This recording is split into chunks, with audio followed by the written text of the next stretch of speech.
Callan Rice adjusted the strap of his duffel bag and stepped off the landing platform of the Odyssey, one of Earth's first joint exploration ships with the Inari species.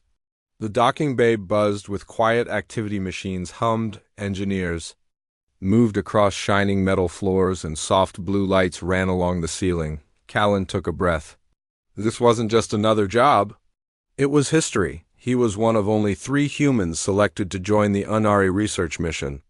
Earth and Inari had signed a peaceful alliance just a few years ago. The Inari were known for their calm nature, deep culture, and advanced knowledge of sound-based communication. They looked human, almost. But their features were softer, more graceful, and they had long, elf-like ears that twitched slightly when they were thinking. A tall Inari man in a silver robe approached Callan with a nod. "Welcome to Odyssey, human Callan Rice. I am Vessel Keeper Toriel. Please follow me." Callan nodded, trying to look calm. "Thank you. It's an honor." As they walked, Toriel gave him a brief tour. He pointed out the gravity corridors, hydroponic gardens, and the meditation rooms that glowed faintly with pulsing lights. The air smelled clean, almost too clean, no oil, no metal. It didn't feel like any human ship Callan had ever worked. Toriel stopped in front of a curved doorway. "This will be your quarters. You will find your schedule inside. You are assigned to linguistics and cultural exchange. You will be working with lead linguist Lyra Velsari." Callan blinked. "Lyra Velsari? The Lyra? I read her papers during training." "She's amazing." Toriel gave a small smile. "Yes. Many think so." Later that day, Callan stood outside the language chamber. His heart beat a little faster. He wasn't sure why. He had worked with diplomats, translators, even alien traders before. But something about meeting someone as brilliant as Lyra made his hands feel just slightly unsteady. The doors slid open with a soft sigh. Inside was a wide room filled with light. Transparent panels floated mid-air, displaying both Inari script and Earth Standard English. In the center stood a woman tall, with long, straight brown hair that reached her back, and wearing a fitted gray tunic with soft blue threads that glowed faintly. She turned to face him. Her eyes were large, almost too large for a human face, but calm and curious. Her skin was warm and light, and her ears moved slightly as she studied him. "You are Callan Rice," she said gently. Her voice was soft, like wind across leaves. "Yes," Callan replied, standing straight. "It's a pleasure to meet you, Dr. Velsari." She smiled, tilting her head. "We do not use doctor in the same way." "Just Lyra is fine," Callan nodded. "All right, Lyra." There was a quiet moment between them. Not awkward, just still. Then she walked closer and handed him a data crystal. "This is your lesson schedule. You are here to study our language and assist in cultural training, but I also hope to learn from you. Human speech is expressive, sharp, like striking stones together. Very different from ours." Callan chuckled lightly. "That's one way to put it." Lyra stepped to one of the floating panels and waved her fingers. Symbols shifted, and she brought up a side-by-side comparison of Earth and Inari vowels. "We speak in tone. Feelings shape sound. Words alone are not enough for us. Do you understand?" "I think I do," Callan said. "At least I want to." She looked at him again, eyes a little brighter now. "Wanting is the first step. Most only arrive with curiosity. Few arrive with intention." Callan wasn't sure how to respond to that. He just smiled, a little awkwardly, and joined her at the panel. Over the next few hours, they worked through vocal exercises and gestures. Lyra's teaching style was calm and focused. She corrected him gently, never rushed, and always explained not just how, but why something mattered. They took a short break near a transparent wall that looked out into space. Stars stretched out endlessly in the blackness. Callan sipped his water and looked sideways at her. "You've been on this ship a long time?" "2 cycles," she replied. "About 4 of your Earth years. I have traveled with many species. But humans are different." "Different good or bad?" She turned her head slightly. "Both, but always interesting," Callan grinned. "I'll take that as a compliment." She didn't laugh, but the corner of her mouth curved upward. It was subtle. But to Callan, it felt like a small wind dot as the lesson ended. Lyra gave him a nod. You did well today. Your mind listens, not just your ears. That is rare. Callan felt a little warmth rise in his chest. Thanks, I've been looking forward to this. She tilted her head again. To the lessons? He hesitated just a second too long. Yes, and to meeting you. For a second, her expression didn't change. Then, without a word, she stepped past him and touched the panel by the door. I will see you tomorrow, Callan Rice. And just like that, she was gone. He stood alone in the language chamber for a moment longer, heart still beating a bit faster than normal. He whispered under his breath, almost as a joke to himself. She's so amazing. I wonder if she could be my wife? He smiled, shaking his head. Of course she didn't hear him, right? The next morning, Callan Rice entered the language chamber early. The air was cool, and the lights had a soft purple glow, the Nari way of saying quiet time. He didn't mind. He liked arriving early. It gave him time to settle his thoughts, but today his thoughts were racing. He kept remembering what he whispered last night. She's so amazing. I wonder if she could be my wife? It was a silly thought, just a quiet joke to himself. She didn't hear him. He was sure of it. Still, the memory made his heart beat a little faster. The door opened behind him. Lyra Velsari entered, her steps light and graceful. She wore a different tunic today, soft green with silver threads woven like vines.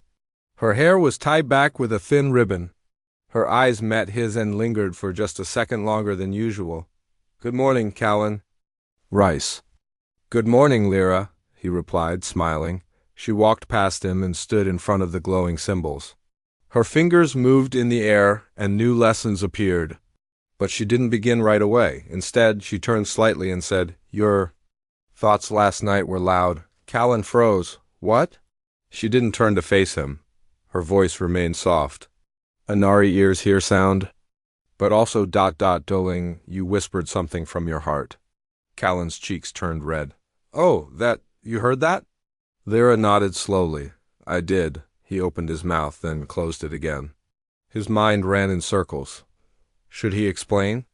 Should he say it was a joke? Was it rude? Strange? I'm sorry, he finally said. I didn't mean to offend you. She finally turned to face him. You did not offend me. He let out a breath of relief. But you surprised me, she added. Callan nodded, still unsure what to say. It was just, I don't know. You're impressive, kind, intelligent. I said it without thinking. Lyra tilted her head slightly.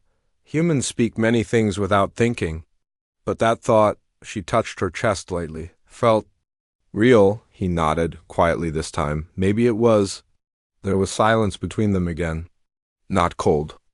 Just thoughtful. The lesson began like usual, but something had changed. They both felt it. As they practiced, Lyra started teaching him more than just words. She explained the hidden meaning behind tones, how emotion shaped every part of Anari speech. It was like music, two voices becoming one melody. Watch, she said, moving her hand as she spoke a soft Anari word. Callan repeated it. But the tone was off. She stepped closer, gently placing her hand near his as he spoke again. Better, she said quietly.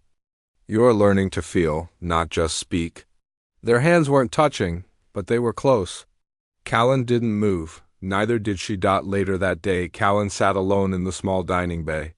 He poked at the meal on his plate, vegetable cubes and some kind of sea grain paste. He barely tasted it. His mind was still with Lyra. Why did she hear his whisper? Could Anari really sense feelings like that? Or was she just being poetic? Another human crew member, LT, Mara Singh, walked over and sat beside him. You okay? She asked. You look like you're thinking too hard. Callan laughed quietly. Yeah, maybe I am. She took a bite of her food and gave him a side glance. Is it about the Anari girl? Callan looked up, surprised. What? Mara smiled. Come on, everyone sees the way you look at her. Callan rubbed the back of his neck. Is it that obvious? Maybe not to you, Mara said, but to her, probably. Callan sighed. She heard me whisper something last night. Something personal. Mara raised an eyebrow. What did you say? He hesitated, then said, I wondered if she could be my wife? Mara nearly dropped her spoon. You said that? I whispered it. I didn't think she'd hear. Mara stared at him, then shook her head with a smile. Well, you're definitely the bold one on this ship. Callan looked down at his tray. I didn't mean for it to be bold, it just came out. Mara shrugged. Sometimes that's when we speak the truth. That evening, Lyra stood alone in the observatory chamber. Stars filled the wide dome above her. Her long fingers rested on the glass, tracing invisible lines between constellations. She was thinking about Calen. Human emotions were strange. So quick, so unguarded. A whisper like that would never happen on an Inari vessel. Feelings were usually kept quiet, shared only after long trust. But Callan had said something honest, raw, not to impress her, but because it was real. Even if he didn't mean for her to hear, she didn't know how to respond. Not yet, but she didn't feel fear. She felt curiosity. Later that night, Callan stood. Outside his quarters, the hallway was quiet. Lights dimmed for night cycle. He looked out a small window, watching the stars drift by. Then he heard soft steps behind him. He turned. It was Lyra. I could not sleep, she said quietly. Callan nodded. Me neither. They stood in silence for a moment, side by side. Would you like to walk? She asked. He smiled. Yes, I'd like that. They walked together through the quiet halls of the ship. No loud talk, no fast steps. Just quiet. Movement and the sound of breathing, and maybe, just maybe, a new kind of connection forming in the silence. The Odyssey moved slowly through deep space, quiet as a dream. Stars shimmered outside the observation dome like faraway candles. Inside, Callan Rice stood beside Lyra Velsari, both of them watching the galaxy drift past in silence. They had been walking the halls for an hour before ending up here, just talking, sharing little stories. Nothing serious. Yet everything felt meaningful. Lyra's voice broke the silence. Do you always speak your thoughts out loud, Callan? He looked at her, unsure how to answer. Sometimes. When I'm alone? Or when I forget someone might be listening. She turned to him, her eyes calm but curious. Humans say much without knowing how deeply it reaches. He smiled a little. That's probably true. She stepped forward and placed her hand gently on the glass wall. In my culture, strong emotions are hidden. They are shared only when the bond between minds is strong and trusted. Your words, they were sudden, but honest. Callan nodded. I didn't plan to say it. I wasn't even thinking clearly. But you meant it, Lyra said softly. There was no judgment in her voice. Just a quiet truth. Yes, Callan admitted. In that moment, I meant it. Lyra closed her eyes for a second, then opened them. Slowly. That is rare. Most speak to impress. You did not try to impress me. You were only being yourself. He let out a quiet laugh. Well, I didn't expect you to hear it. You whispered with your voice, she said. But your feelings were louder. The next day, Callan found it hard to concentrate during morning duties. He ran system checks in the engineering bay, helped adjust gravity settings, and reported a small power surge in the north wing. But his mind kept returning to last night. To Lyra, to that conversation. He had never met anyone like her. She didn't try to impress others, didn't raise her voice, and didn't act like she was better than anyone. Yet somehow, her presence filled the room. She made silence feel comfortable. In the hallway, he passed Mara Singh, the other human on the team. She raised an eyebrow. You look like a man floating through space without a suit. Callan grinned. That bad, huh? What's going on? He leaned against the wall. She heard my whisper. She knew what I said. Mara blinked. And she wasn't angry. She didn't walk away. She just, listened. We talked. Mara crossed her arms. And now you don't know what happens next. Exactly, she smiled. Well, maybe it's not about what happens next. Maybe it's about how you let it happen. Later in the day, Lyra sat in her private room, surrounded by soft glowing orbs. These were ThoughtStone's devices used by Inari to reflect and store memory. She held one gently, and it shimmered faintly with her energy. She recorded a message to her elder sister, Selah, who lived on the Inari homeworld. I met someone, a human. He is ... unlike others. Honest, he does not hide who he is. I heard. his soul when he whispered. He did not mean for me to hear, yet I did. Now I do not know what I feel. I do not understand him fully, but I wish to. That alone says something, does it not? She placed the orb back in its tray and sat quietly. Her thoughts were full. Inari were careful with emotion, careful with connection. Yet here was this human warm, open, and unexpectedly kind, and she wanted to know more. That night, Callan received a message on his compad. Lyra Velsari, join me in the Star Grove. Come alone. He raised an eyebrow. The Star Grove was a quiet dome near the back of the ship, filled with glowing plants and low trees. It was a place for peace and thought. He walked there slowly, heart beating harder with every step. When he arrived, the lights were dim and soft. The air smelled faintly of sweet leaves. Lyra stood near a small pool, watching reflections ripple. She turned when he entered. You came. Of course, he said gently. Lyra gestured to a low seat made of soft woven branches.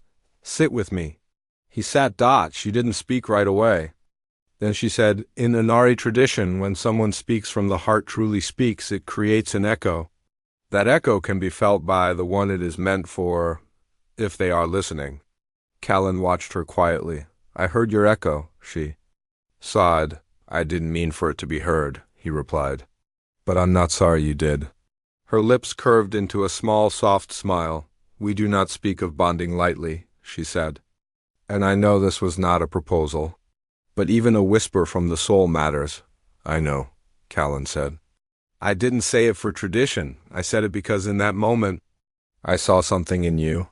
Something kind and strong and beautiful. And I wonder what life could be like if we were more than just allies. She looked at him for a long time. Then finally she said, perhaps I wonder that now, too. They sat there together, the human and the alien girl, beneath the gentle trees of the Star Grove. No promises. No plans, just the spark of something. Real. Two different worlds. Two different ways of speaking, but in that moment they understood each other perfectly. The days aboard the Odyssey moved quietly, like the stars outside, calm, slow, and endless. But for Callan Rice, something had changed. Every time he walked down the silver halls, he wondered if Lyra would appear.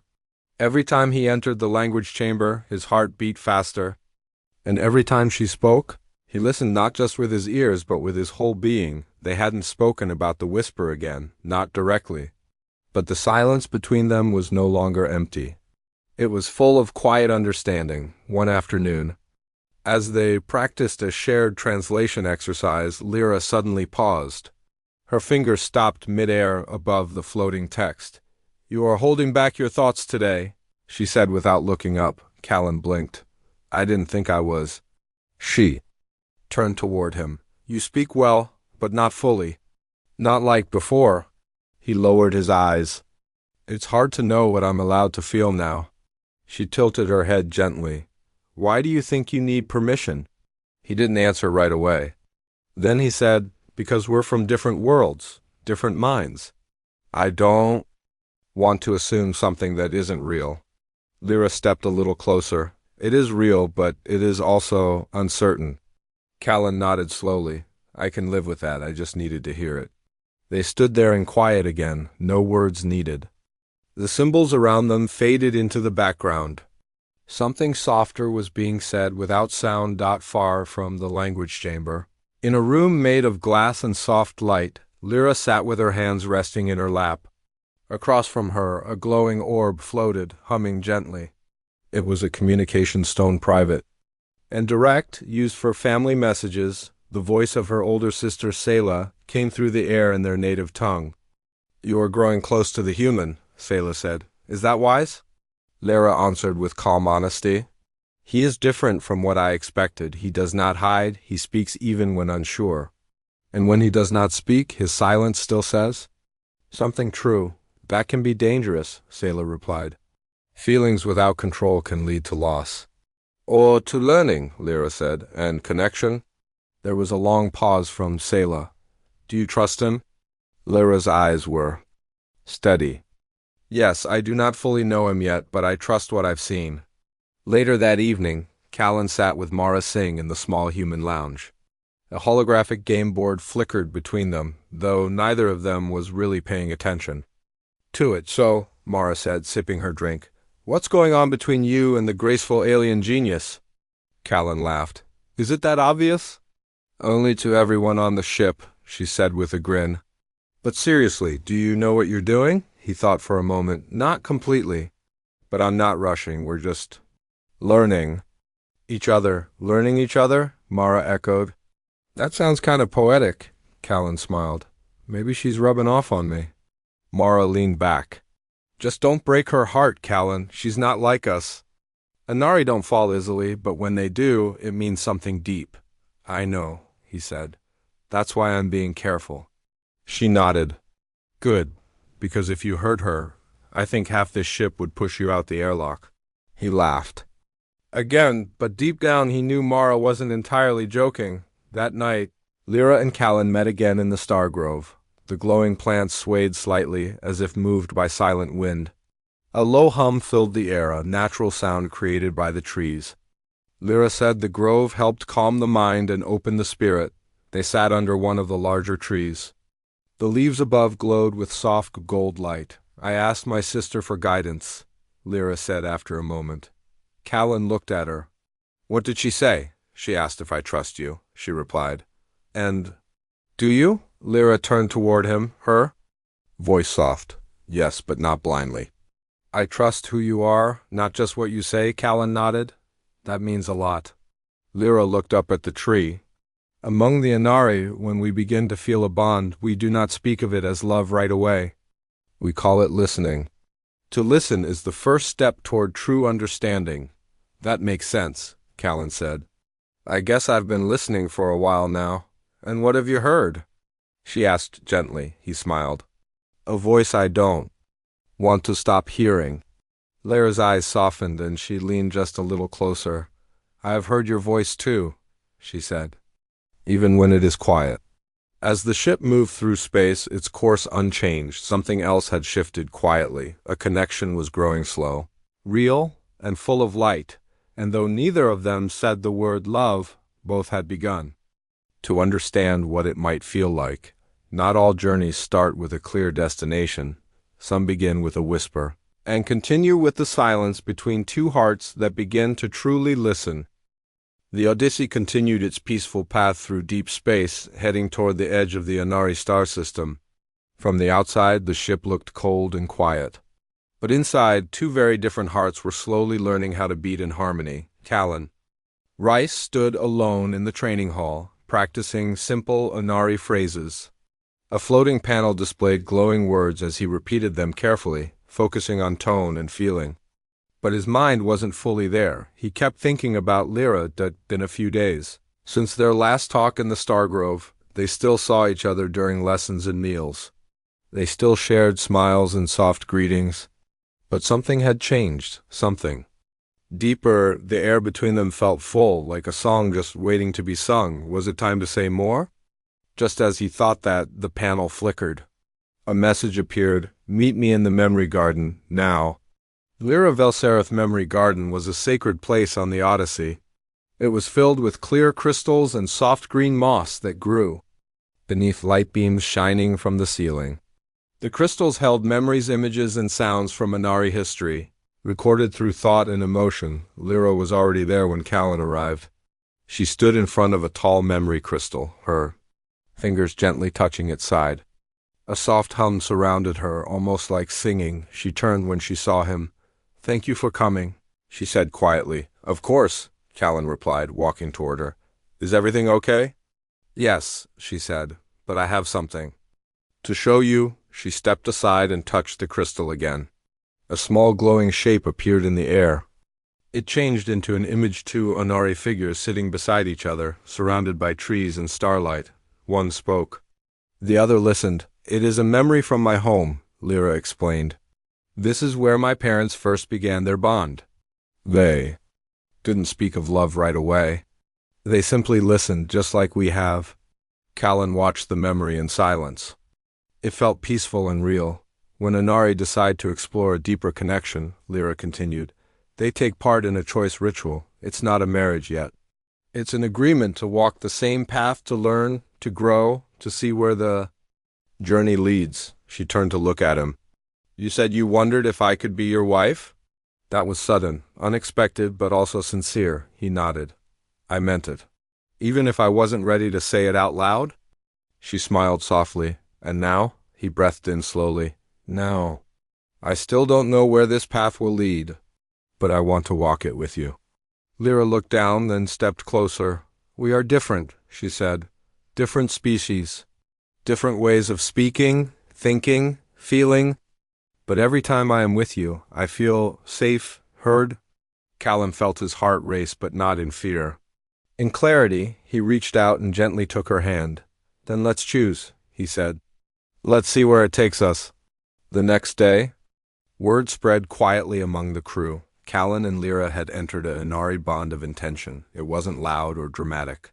There was no party, no big announcement. But those who saw them walking together now noticed the way they moved in sync, like they were already thinking as one. Some crew members whispered. A few raised eyebrows. But no one spoke against it. Even Mara Singh smiled when she passed them in the hallway. Took you long enough, she said with a grin, later that evening. Callan and Lyra sat together in the observatory, watching a blue comet streak across the sky. Lyra spoke first. My people will not understand right away. Many will worry. Callan nodded. Same for mine. But we don't have to explain everything right now. She looked at him. Are you afraid? He thought for a second. A little, but not about us. Just the future. The unknown. She gave a soft laugh. The future is always unknown. True, he said. But it feels less scary with you. She leaned her head lightly against his shoulder. Together. They sat in silence, wrapped in the quiet light of stars and the warmth of something real. In her private room later that night, Lyra recorded another message to her sister. We have chosen, not for love, not yet, but for the chance to understand it. He listens, even when my words are not perfect. He does not rush, he does not pretend. He simply walks beside me, and I no longer feel alone in this journey. Elsewhere on the ship, Callan looked out of his window, thinking about Earth, about the old dreams he used to have. His life had been full of questions, of systems and rules. But now, things were different. He hadn't just found knowledge out. Here in the stars, he had found someone who made silence meaningful, and that was more powerful than any discovery. The Odyssey moved into Earth's orbit after nearly a year in deep space. The ship looked the same on the outside, sleek, silver, and quiet, but inside. Many things had changed. Callan Rice stood in the shuttle bay, his bags packed. His assignment was over. The Human Inari exchange program had ended successfully. Earth scientists were waiting for his full report. His return was expected. But this time, he wasn't sure what home meant anymore. Lyra Valsari stood across from him, arms folded gently, her long hair tied behind her shoulders. Her eyes were calm, but something deeper swirled behind them. So this is it? She asked softly. Callan looked at her. Only if you say so. Lyra took a slow breath. You once whispered a question. I heard it, even though you didn't mean. From me too, he smiled gently. I remember. You asked if I could be your wife, she said. At first I was surprised. But then I listened, and over time I began to wonder too. Callan stepped closer. And now? She looked at the Earth shining through the shuttle bay window. Now, I do not want to return to my world just yet. I want to learn yours, slowly, patiently, with you. His heart skipped a beat. You mean? I've submitted a request. To Earth's Cultural Council, she continued. For a research stay? I told them I want to study human language, emotion, and connection. But the truth is, she looked back at him, her voice soft. I want to study you, Callan Rice. For a long second, neither of them spoke. Then Callan reached out and took her hand. I hope I'm not too confusing to study, he said with a grin. You are. She replied, but I enjoy the challenge. They both laughed quietly when the shuttle doors opened. Callan stepped out onto Earth soil for the first time in almost a year only this time. He wasn't alone. Lyra followed beside him, wearing a soft silver cloak to protect her from the planet's sun. A small group of Earth scientists and officials greeted them. Some stared, unsure how to respond to the human and alien woman walking so closely together. But Callan didn't care. He walked proudly. Weeks passed on Earth. Callan returned to his home. City, a quiet coastal town known for its research labs and sky domes. He introduced Lyra to the ocean, to rain, and to wind. She stood in the middle of a storm one evening, arms open wide, smiling as water danced around her. "I have never felt the sky cry," she said. "It's beautiful." He introduced her to music, human music. Lyra didn't understand the words at first, but she felt the emotions in the melodies. She said certain songs felt like colors. Others felt like time slowing down. They spent evenings walking near cliffs and watching stars. Lyra asked about every plant, every sound, every memory he had from Earth. And Callan listened just as closely when she spoke of her people, her homeworld. And the way Anari children learned language through feeling before speaking, they were two minds becoming one rhythm slowly. Honestly, carefully, one evening as the sun was setting, they sat on a wooden bench near the beach. The sky turned orange and pink. Waves rolled in gently. Lyra rested her head on Callan's shoulder. "I've been thinking," she said. "About what?" "About your question," he blinked. "The whisper?" She nodded. "Yes, I've listened to it many times in my heart." Callan stayed quiet. He didn't want to rush her. Lyra lifted her head, eyes glowing in the golden light. "In my language. We do not say 'I love you' as often as humans do," she said. "Instead, we say, 'My soul walks with yours.'" She placed her hand over his. "I think I am ready to walk with you." Callan's throat felt tight. For a second, he couldn't speak. Then he smiled and whispered, "Then let's walk." A few months later, in a quiet garden on Earth, surrounded by close friends and members of both species, Callan and Lyra stood beneath a tree covered in soft lights. There was no traditional wedding, no big speeches. Instead, they shared a simple promise in both Earth Standard and Anari Tone speech. It was not about forever. It was about beginning, about walking forward, one step at a time. Hand in hand. After the ceremony, as the stars appeared above, Mara Singh gave Callan a friendly nudge. "Well," she said, "you really married an alien." Callan laughed. "I didn't plan it." "And she didn't plan to marry a human," Lyra added, smiling. "But I guess," Callan said, looking into Lyra's eyes, "the best things aren't always planned." Lyra nodded. "Some are whispered, and just happen to be heard." They both laughed, and then stood quietly, watching the night sky above them. Stars continued their silent dance, just as they had the day Callan whispered his heart.